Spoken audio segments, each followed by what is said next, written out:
and construct a floating brothel.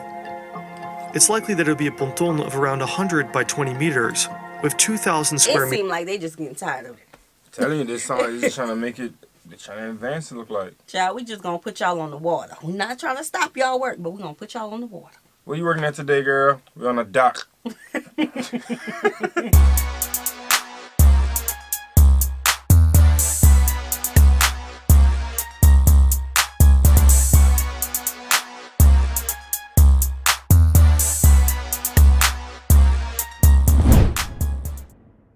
What's good, y'all? It's the Demouchets REACT, and we're back with another video. Who we got today, C? Today we're back with another American reaction. Yes, yes. Super excited about this video. If you're new to us and we're new to you, make sure you scroll down, hit that subscribe button, and turn on the post notification bell, because we're on the road to 200K. And we cannot get there without you guys, alright? Join the family. Without further ado, let's get into the video. Let's get it. Back in 2009, a Labour politician waited. The city was voting on a plan he had spearheaded, a plan called Project 1012. Named after the zip code of the city's most notorious red light district, it was designed to clean it up. Low-quality buildings, such as window brothels and coffee shops, had to go, but instead of making new regulations, the lawmaker was praised for a unique approach. His solution was spatial: buy up buildings associated with crime and push crime away. The city government was convinced, and his plan would pass. Little did they all know, it would soon collapse. Over the course of more than a decade... what is the crime? Yeah, what's the type of crime we talking about? Because, I mean, a building, okay, if you buy the building, place the people there, how is that necessarily going to get rid of the crime? Because some crimes don't need a building, they just need the spot. Meet me at this spot. Yeah, you know, yeah. So, yeah, what is a crime? I mean, we can understand what type of crime they're doing then. Right, then you'll be putting these people, you know, the workers, in harm's way. Exactly. So, yeah, y'all gotta let us know the crime. It would lead to the closure of more than 100 individual window brothels, along with tens of individual coffee shops. However, when attempts were made to measure the impact of Project 1012, not much could be found. It had a marginal impact on crime, and today the center's image as an adult theme park with shady edges still remains strong. But if there's one thing his plan did do, was that it created a rift among hundreds of sex workers and the city government of Amsterdam. One that persists even as the newest mayor picks up the mantle again and tries to change the center even more. In 2020, the city government banned organized tours of the red light district. In May of 2023, bans on cannabis within the district entirely. Oh, wow. There's also been mandated bar closures, bans on the sale and display of alcohol, and even ad campaigns. Yeah, I feel like, okay, so it looked like he's taking away a few things already. Yeah, tourism is one thing I don't think they should take away. Right. Like, that's your spot that just caters not to the, the work that's there, but I'm talking about y'all, Amsterdam in general. Yeah. You know what I'm saying? So people coming to see Amsterdam in general as well. And then they hear about this great spot, which is a bonus to the men. You get what I'm saying? And the it's women like, too? And the women as well. Hey, guys, shout out to y'all too now. And it's just taken away from it is just going to hurt the business. Right. So they're stopping the ads. They're stopping the organized tours. And the sales. I'm just going to say the sales. Yeah. It's just going to be sober. Yeah, it's not gonna be sober because some people, you know, not no hype in that. I don't know. It's a lifestyle. It's a thrill to it. I mean, that's an edge. You know what I'm saying? Right. It helps take off the edge. You know what I'm saying? That's a part of, you know, what some people want to go there for. Yeah. The red light district, because like in places like the U.S., no, ain't legal at all. You know. We had another name for it back in the day. Still. Who? Yeah, still. Still? No, I'm just saying it's still. Oh, still? Oh, yeah. I ain't gonna say what it is, but like, no, I don't think that's a good idea to take away. Campaigns targeted towards young to middle-aged British men. She and the executive body have even floated the idea of banning international tourists, bar closures, bans on the sale and display of alcohol, and even ad campaigns targeted towards young to middle-aged British men. Amsterdam launches Stay Away ad campaign. Wow. Okay, What they were trying to do? Shut down the whole operation? They hurting the business. She and the executive body have even floated the idea of banning international tourists from buying marijuana in the city entirely. They gonna really turn She's heads, also man. brought up the idea of introducing entrance gates to the red light district. This would create the first physically regulated neighborhood in a major European city. Awkward. Not even Venice does that. But her most controversial suggestions started soon after her nomination in 2019, when she brought attention towards changing the rooms in the red light district again.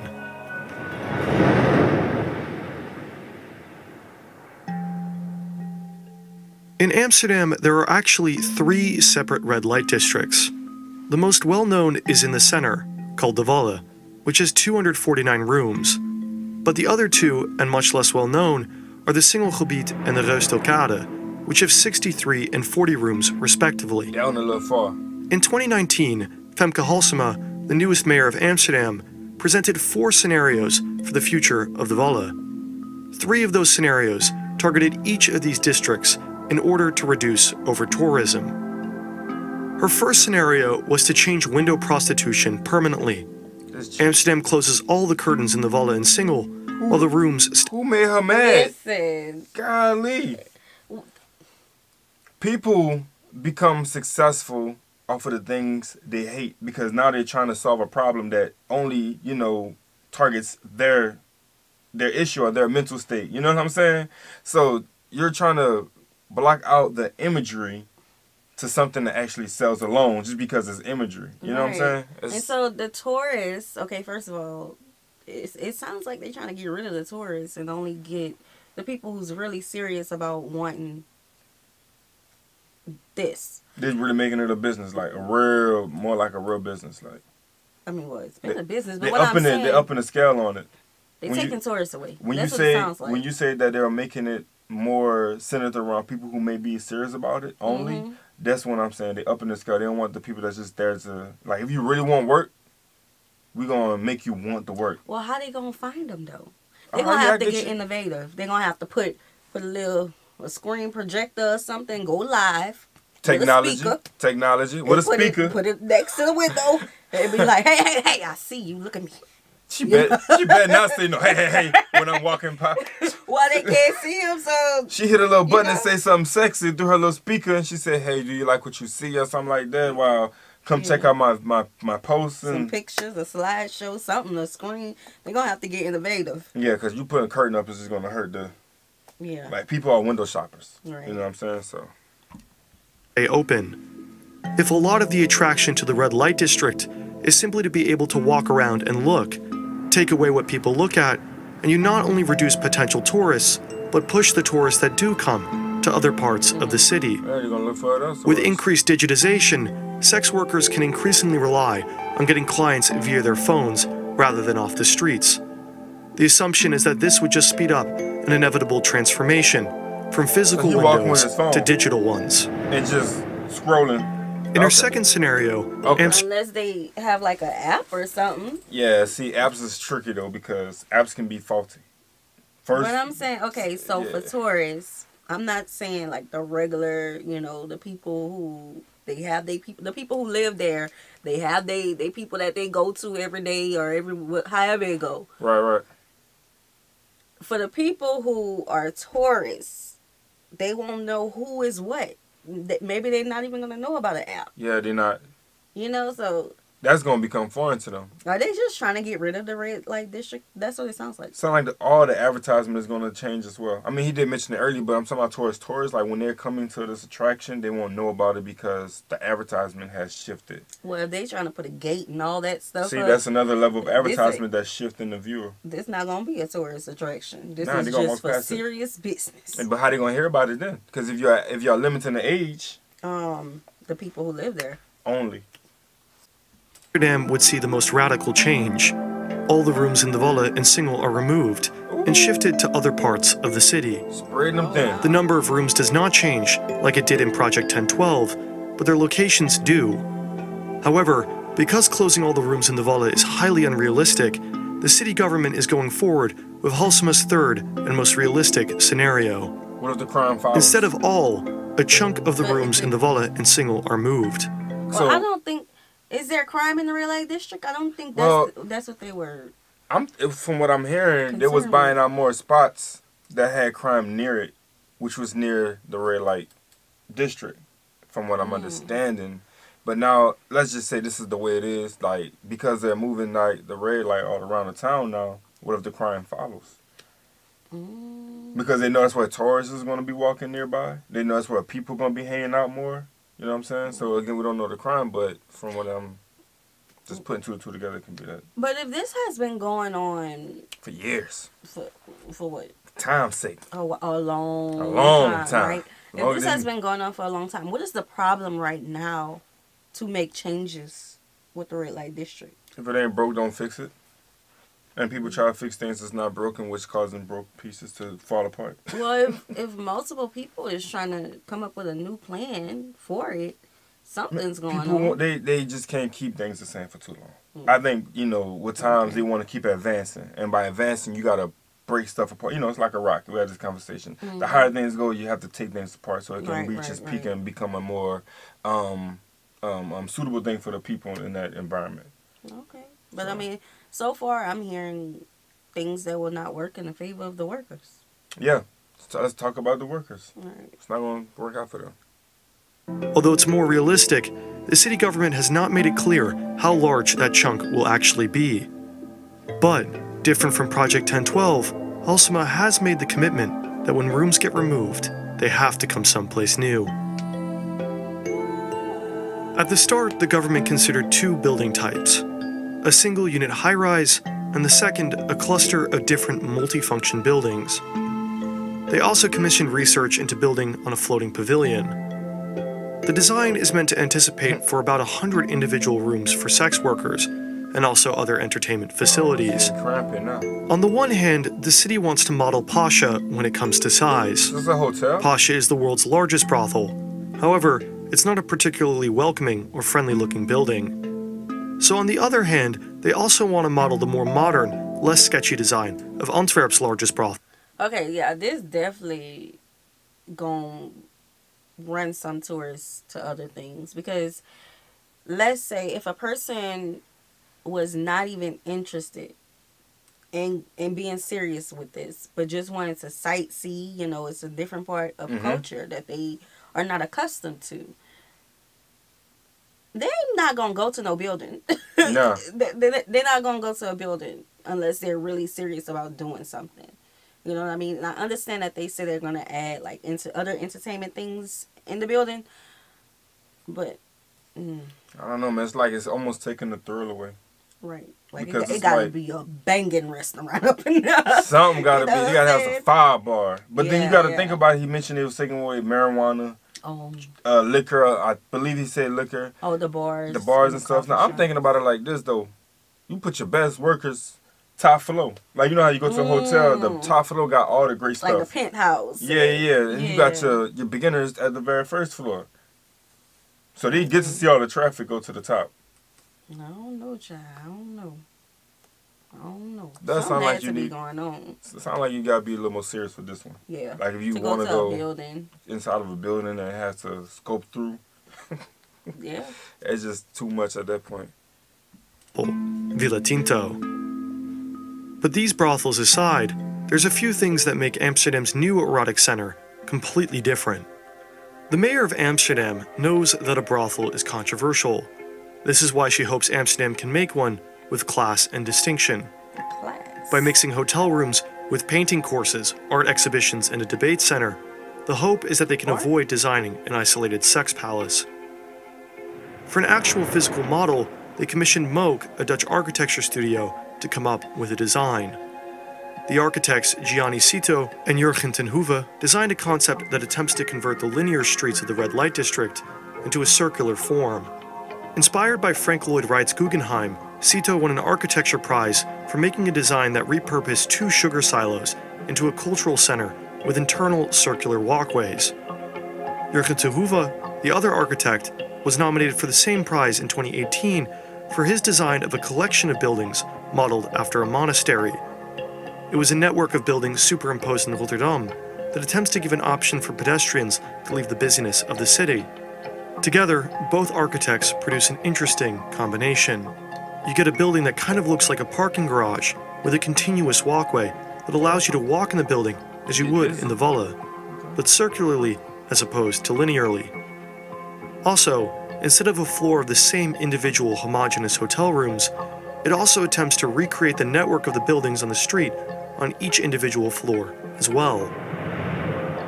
To choose a location for the building, the city government considered 8 regions, and as of today, they've narrowed it down to 2 main locations, NDSM in Noord and around the Rij in Zuid. In Noord, Amsterdam would have to deviate somewhat from the original Mook design and construct a floating brothel. It's likely that it'll be a ponton of around 100 by 20 meters, with 2,000 square meters. It seemed like they just getting tired of it. Telling you, this sound like they're just trying to make it, they're trying to advance it look like. Child, we just gonna put y'all on the water. We're not trying to stop y'all work, but we're gonna put y'all on the water. Where you working at today, girl? We're on the dock. I gotta walk all the way to the dock. I'm driving up. Where you gonna be? I gotta go all the way to this side of town. Right. Like, y'all spreading them too much. It's like... They just, it sounds like they want them out of that area. Because at first they was moving rooms. Bro, you know, they want to buy a whole nother building. Yeah. They just want them out of that area. That's what it sounded like. It's not. I don't know. That's what they do.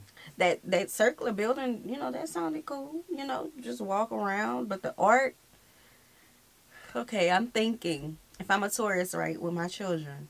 Oh, no. And I find that there's this art gallery. Because, you know, sometimes when you look up something online, it'll just have, like, the address of the art gallery. It won't tell you where the art gallery is located in a whole nother building.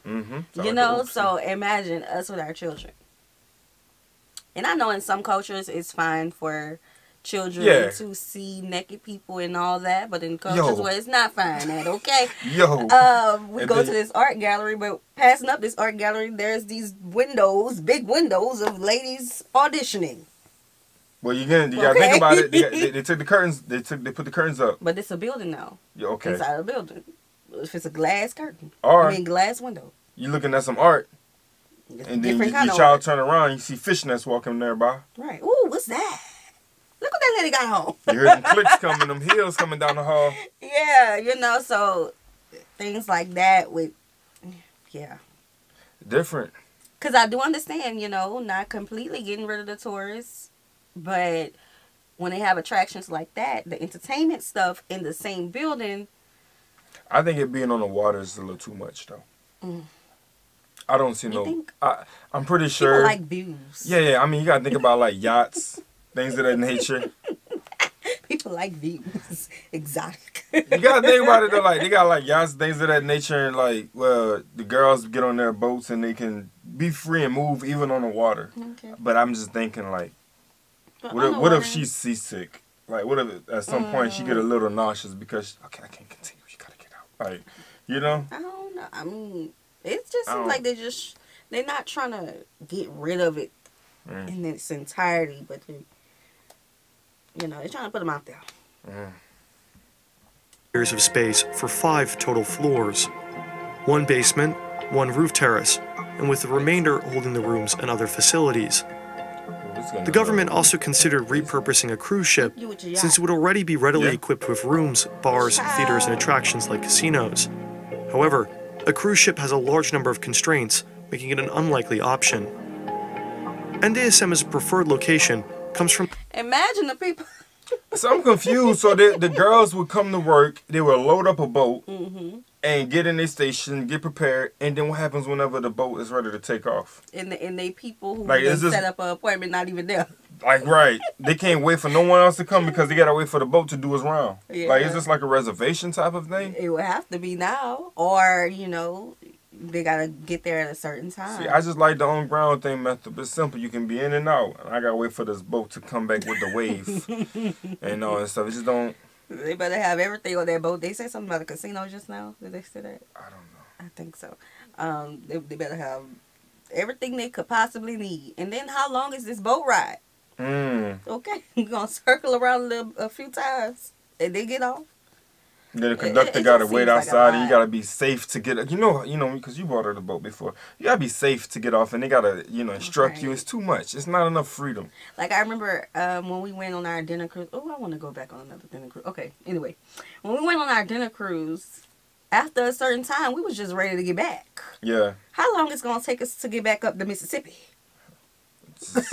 Nah, because it just hits different. Like, I don't know how, yeah. All right, we done listened to all the music. We done ate all the food. It's time to get back. I'm watching my water go back and forth while I'm sitting still. I be forgetting that I'm on a boat, so I start walking. I'm thinking I'm drunk, but I ain't drinking no liquor. After It's a certain time, you just tired of the shaking and the vibrating. Yeah, real talk. It's different. The fact that it's a diverse, culturally rich neighborhood. It has plenty of room for additional buildings, such as for any needed security or additional parking, but it also hosts one of the largest flea markets in Europe, has multiple popular restaurants and cultural attractions, and it also has a high density of mixed residential use areas. Nonetheless, NDSM has a weakness. Its most immediate connection is via ferry. Not only is that slower than other forms of public transport, but a ferry can only withstand so many more people. Amsterdam has considered building bridges to north, but it's unclear how long that would take or if they'll ever be built at all. So NDSM's main fault is its reachability, but NDSM's biggest benefit is that it's considerably hipper than the other section of the city that's under consideration. Okay, hipper. All right. I see where we're going. Zuid is the poshest and most entitled area of Amsterdam and offers two plots. The Groene Zoom, a 2,000 square meter triangular piece of land, and then a second, likely the preferred option, a 21,500 square meter plot of land owned by the city government directly. Unlike the singular ferry connection in Noord, Zuid has access to two metro connections. One that goes from north to south, giving potential clients from the center immediate access, and it also has a metro going from east to west, granting direct access to Amsterdam's business district. What it loses in being a hip and chill place to be, it gains in accessibility. It also has ample parking space. However, what both Noord and Zuid still have in common is that there are NIMBYs. Homeowners have voiced concerns about noise, criminality, and impact on children in the area. Some sex workers have also voiced concerns about their own safety. According to the city government, the building will likely be a safer option than the status quo. Instead of sparse, separated buildings in an overcrowded neighborhood, a single building would have a centralized security system with a clear oversight over who enters and who leaves. The Erotic Center does what Project 1012 couldn't. It gets rid of rooms in the center, but without pushing sex workers into an unregulated underground. Now, I do agree with the building because of the security. You know what I'm saying? Like with the woman, you have one way in, one way out, and you can see who's going in and who's going out. I'm pretty sure they upped the scale on security inside the building as well. Yeah. So I feel like they'll feel a lot more safer with that than having... In the neighborhood. Yeah. Okay. Also, unlike the Volle, which mixes tourists with potential clients, the new building is meant to attract primarily the clients. Some sex workers have complained that over-tourism has reduced their incomes because large crowds make actual potential clients too self-conscious to consume. According to the city government, a well-connected but more isolated building would reduce the attraction of the red light district for tourists, attract more clients than in the center, increasing sex workers' incomes, but it would also be quieter. Tourists are loud, but clients are the type of people who want to be private and have as little attention drawn to them as possible. However, this is also where some more difficult problems emerge. The Volle, with all of its issues, still has a unique advantage. It has a lot of eyes on the street. In the same way that it may make some clients too self-conscious to consume, it may do the same for more serious criminals. And this is where you get the NIMBYs. Homeowners would like a building that's as invisible as possible. This is why the mayor has also promised a closed, isolated building that brings very little attention. However, the more isolated and quiet the area, the more concerns about sex workers' safety. Also, the city already has problems with the number of police and security. Since the Volle isn't entirely removed, by building an erotic center, you end up producing a fourth red light district, which potentially spreads an already thin police force even thinner. That's another thing. So the mayor has had problems. She's faced considerable backlash at town halls, and she's had to postpone making decisions on the erotic center. However, since 2021, Halsema has had a majority in the government. People can postpone and argue all they want, But all three parties, GroenLinks, D66 and PvdA, have agreed. Be it an isolated building, cruise ship float. You know how we get those random text messages from people who need our vote? I'm like, how do you got my number? Right. Like, Because you registered to vote. Right. But at the same time, it's like, they can also do a survey to the community for the benefit of the workers, the benefit of the tourists, the benefit of the, the community, to see what best suits them. So they can have a better understanding, because when you have people that just sit at the table who make a big decision for millions, you're going to have a little protest here and there because not everybody agrees. And protest is the only way you can get heard loud without it coming off as whatever it can come off as at some point, but they get heard that way. So.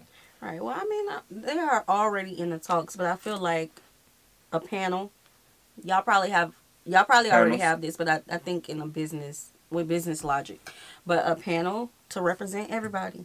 Represent, first of all, the sex workers. They're the ones who need to be represented the most. If they're going to be a neighbor, what if they don't want to be seen? Because they had on masks. They could keep their mask on. On the panel? Yeah. That is so professional. They want to protect their identity. Nah, I feel you. The people, everybody who it affects the whole entire community, need to be on the panel to work together for the betterment of the community. Yeah, because I believe the woman will have something to say when it comes to the children, too. Right. They want to, you know what I'm saying? Hold up now. I don't want little Timmy to be outside playing with a little ball, and, the ball go over the fence, and he got to go over the fence, and he sees somebody with the fishnets. You know what I'm saying? So everybody needs to be accounted for. Yeah. But the ship, that's doing too much. I mean, not the ship, the cruise ship. Yeah, that's really spreading it thin, because what happens with security with that? The cops ain't going to get there if it's on the water. Right. Unless you have one boat cop. But what not one. But, boat cop going to look like a mall cop. Yeah. In pavilion, north or in south. Some rooms in the villa must be removed, and instead they must come somewhere new. However, a new erotic center may not even be Amsterdam's most controversial plan. The city government has also proposed replacing its historic famous public urinals with an advanced AI-powered urinal that comes out of the ground. The story is fascinating, and I've made an entirely different video on it that you can watch right now on Nebula, a creator-owned streaming service where I'm posting the genius design of Dutch public urinals early, as well as my future videos. Once you're there, you can also check out my video on Corbusier's plan for a gigantic highway skyscraper. Wait, he said a urinal come out the ground? Yeah. Remember all the stalls that they have? Yo. I don't know about that one. Boy. When AI is just getting fancy. AI said, what about this? All right. Okay. Oh, no. Well, this was something different. Yeah, I love to hear everybody's opinion on this one, though. To see how it did benefit and how it did affect, Yeah, I think the building would be the most efficient. Yeah, I think security, safety is important, especially when you have such a business like this. You know what I'm saying? Because so many wrongs can happen. Right.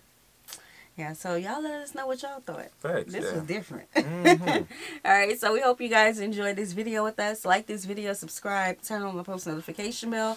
We have enabled our super thanks if you like to support the channel that way, as well as our reaction request form is in our description box below. We'll see you soon. Peace.